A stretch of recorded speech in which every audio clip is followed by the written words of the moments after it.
43 गावांमध्ये एकही गाव सोडलं नाही की त्या गावात मी पोहोचलो नाही. 2-2 वेळेस 3-3 वेळेस जाऊन सगळं झालं. सकाळी मला फोन येतो, खाली नंबर कोण पाहिजे, कसं करायचे. अर्ध्या तासात समजते की जागा युतीमध्ये भारतीय जनता पक्षाला गेली. मला असं समजलं की त्यांनी देवेंद्र फडणवीस साहेबांपासून फोन केला. फडणवीस साहेब कुठं दाऊस काय कुठलं दौऱ्यावर होते, त्यांनी अजितदादाला फोन केला आणि ती जागा सोडून घेतली. तेवढे आपण मोठे नाही, पण तुमच्या जीवावर मी काम करत असताना माझी बायको ज्यावेळेस शेणकूट टाकळगावची सरपंच होती, महाराष्ट्रातला पहिला वॉटर प्लॅन्ट टाकळगावला आणला की राज्य सरकारची त्याला मान्यता नव्हती, पण आमच्यात दूषित पाणी असल्यामुळं ते सावकार आपली पिवळी जात व्हायची गावामध्ये. पहिला प्लॅन आला, त्याच्यानंतर शेणकूटला गेला. महाराष्ट्रभर सरकारनं त्याला पुन्हा मान्यता दिली. कमिशनरकडे बसून कमिशनर देतात गेला, औरंगाबादला 4 दिवस घालावं लागले ती परमिशन घेण्यासाठी. ते काम करून घेतलं. डिजिटल स्कूल योजना संकल्पना तुम्हाला अतिशयोक्ती वाटेल, महाराष्ट्रात पहिले आपण राबवली, आता महाराष्ट्रभर चाललं. अंगणवाडी योजना ते आपण राबवली. म्हणजे असे अनेक वेगवेगळे कामं केले. खेडेगावात कुठं बायपास बघितला की तुम्ही शेणकूटला या, बायपास केला का नाही विचार, याला गेला का त्या बायपास. म्हणजे जेवढे चांगले कामं करता येतील ती कामं करून. आणि तुम्हाला तर माझी सगळीच पार्श्वभूमी माहिती आहे. मी साध्या कुटुंबातून येतो. ते आता खूप मोठे मोठे लोक आहेत, संस्था चालक आहेत, त्याच्यापासून आपण पोहोचणार की नाही. दोन्ही बी संस्था चालक म्हणाले जातात स्वतःला. आमच्याकडे एवढ्या संस्था फलाण्या दिसतात, ते तुमचं आमचं काम काय करणार. ते संस्था चालक आहेत, त्याच्या संस्था महिन्यामध्ये त्याला वेळ पूर्ण होतो. मला काय पूर्ण वेळ तुमच्यासाठीच आहे. मला कुठं संस्था नाही, काही नाही, फक्त ती 2 एकर ती विकून टाकलं कालच्या म्हणजे मला काहीच नाही. मागं पुढे जर काय नंतर माझी निवडणूक झाल्यास अंगावर फक्त पॅन्ट आणि शर्ट तुम्हाला अशी करतो. ज्या वेळेस मला उमेदवारी नाकारली असं कळालं, पहाटे 4 वाजेपर्यंत लोकांची धार लागली की माघार घ्यायची, काय लागेल ती करू. काही तर हनुमान देव कधी बसलाय, भाऊ एकर लिहून देतो तुम्ही, पण निवडणूक माघार घ्यायची नाही, तुमच्या हाताला कोणालाही देऊन टाका. असे अनेक लोक, एवढे फोन यायला लागले. फोन तर माझा मोबाईल सारखं स्विच ऑफ पडलं. घरापर्यंत लोक 4 वाजेपर्यंत. आमच्या तर घरात अशी अवस्था झाली, एखादी माणूस पेल्यासारखी कंडिशन झाली.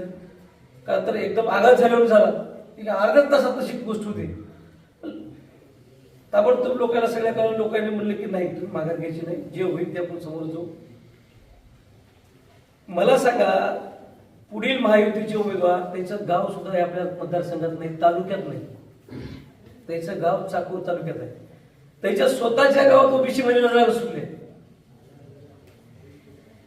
ज्या गावातून ती येते त्याच्या गावात स्वतःच्या ओबीसी महिलेला जागा सुटली आहे.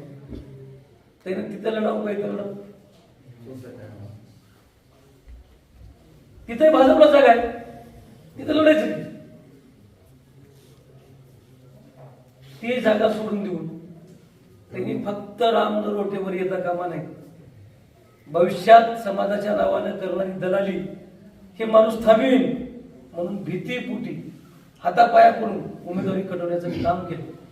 पण तुमच्या सगळ्याच्या जीवावर एक कागदच लिहिला असेल नाही, तुमचं मतदान तर नेऊ शकणार नाही. तुमच्या मताच्या जीवावर थांबलं.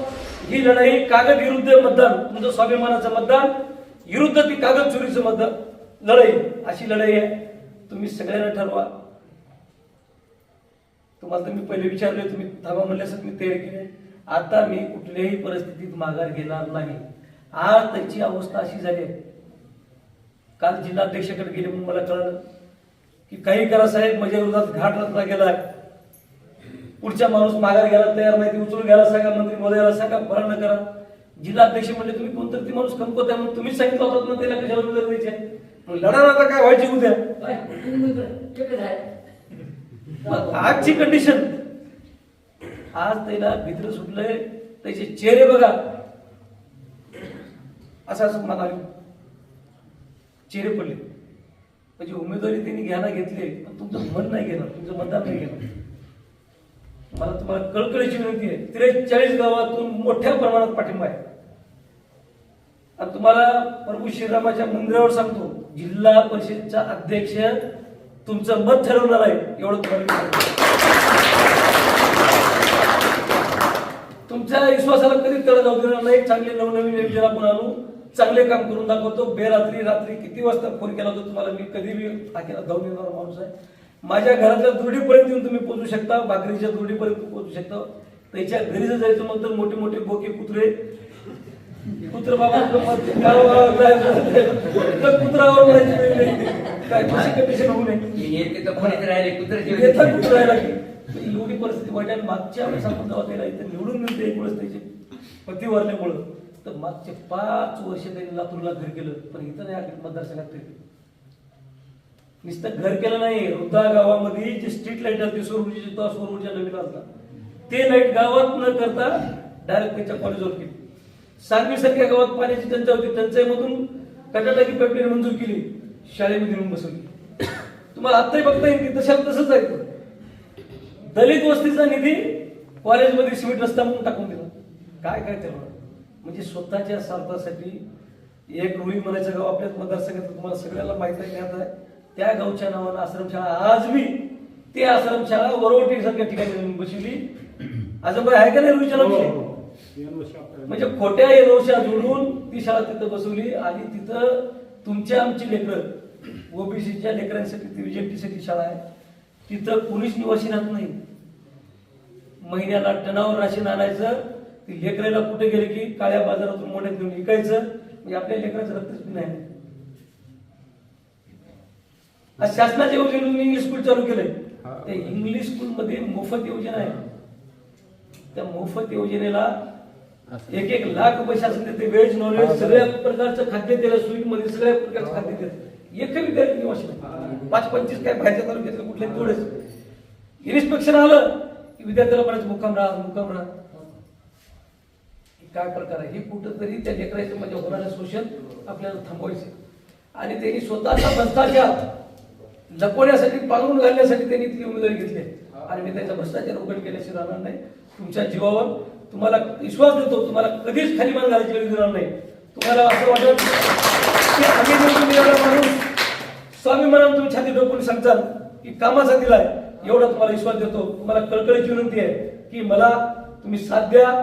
महाराष्ट्र राज्याचे सहकार मंत्री बाबासाहेब पाटील साहेब, बाळासाहेब जाधव साहेब, अविनाश भैया जाधव साहेब यांचा आशीर्वाद मी स्वतःला गृहीत धरून समजून मी कामाला लागलेलं आहे. काय म्हणायचे, मला देवेंद्र फडणवीस साहेबांचा आशीर्वाद म्हणतो ते का तुम्हाला सगळ्यांनाच माहित आहे. हे अपक्ष ठरले तो देवेंद्र फडणवीस साहेबांचा आशीर्वाद आहे. मला बाबासाहेब पाटलांचा आशीर्वाद, मलाही तुमचा आशीर्वाद आहे, मतदार राजाचा आशीर्वाद आहे. आणि तुमच्या सगळ्याच्या प्रेमापोटी मी काल उमेदवारी अर्ज दाखल केला. आज छाननी झाली. कुठल्याही परिस्थितीत माघार घेणार नाही. तुम्ही फक्त मला साथ द्या अशी कळकळीची विनंती करतो.